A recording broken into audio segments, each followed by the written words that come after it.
European leaders have expressed concern over Donald Trump's 28-point peace plan for Ukraine, calling it a basis for more talks. The US president says the process is long overdue.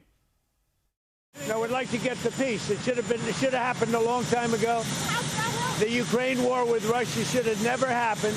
If I were president, it never would have happened. We're trying to get it ended. One way or the other, we have to get it ended. UK Prime Minister Keir Starmer says a security guarantee by the US will be necessary in the peace efforts. The belief that what we're all trying to achieve here is a just and lasting peace, but it'll only be just and lasting if there are security guarantees and if we bear in mind that matters for Ukraine are always to be determined by Ukraine. Beth Rigby has more on the proposed Russia-Ukraine peace deal.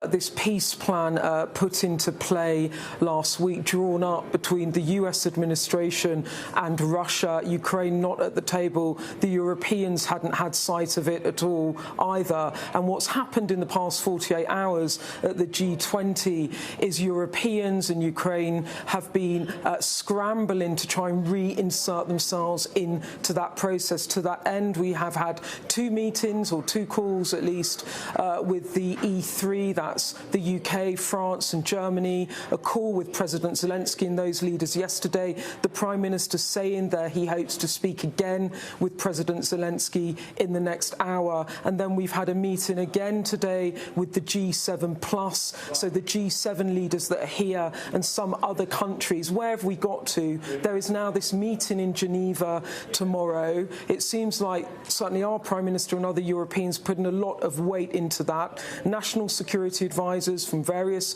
European nations, including the UK, will attend. That means Jonathan Powell will attend on behalf of the UK with Ukrainians and US officials there, as well as Europe tries to weave Ukrainian interests back into this plan. And there is a tight deadline here. And I think what was so interesting about the way in which Keir Starmer managed that interview there about the latest developments is the way in which he is still trying to bind in President Trump.